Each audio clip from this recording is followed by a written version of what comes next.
here today at the Credentialing Experience, held in Fort Worth, February 4th and 5th, presented by HG Healthcare Consultants and Morrissey Associates.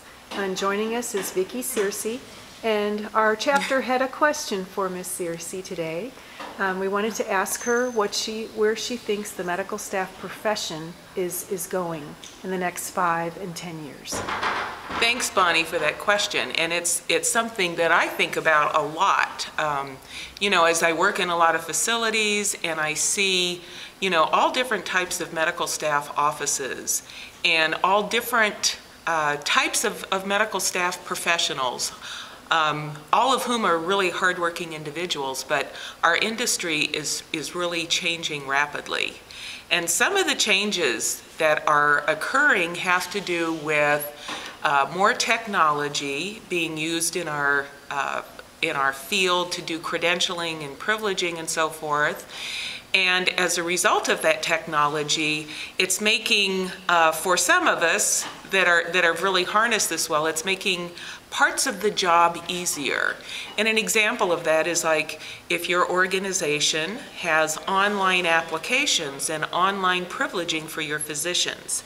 You know, a big part of the workload used to be just getting the application form to a physician, getting it back, going through it with a fine-tooth comb to make sure it was complete and nobody missed, you know, checking a box or answering a question. And now that can actually be automated so that when you get an application, you know, what you're looking for is the red flags, not did a physician check all the boxes. We also have internet, the ability to verify things on the internet very rapidly, a lot of times through web crawlers, so that it's almost instantaneous. And so that too is changing the field. As most people in medical staff services know, the huge emphasis now is on current clinical competency of the people that we're granting privileges to.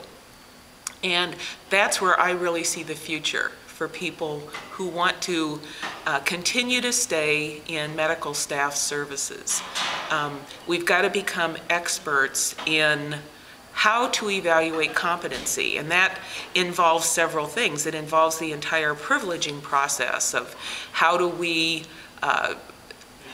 define our privileges, how do we define the criteria, working, you know, shoulder to shoulder with our medical staff leaders and helping them identify appropriate criteria, establishing that criteria, and then assisting them with implementation of it. I believe in the future there's going to be much more data that we're going to be gathering at the time somebody initially applies to our facility and in an ongoing way to help show documentation of their competency. So that's where I really see the future in medical staff services.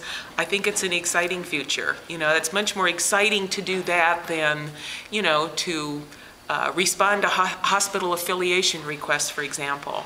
But for some medical staff professionals, that's a new area. I think there's got to be more educational programs for MSPs on these particular aspects, and I'm excited to be part of that as we go forward in the next 5 to 10 years. Thanks.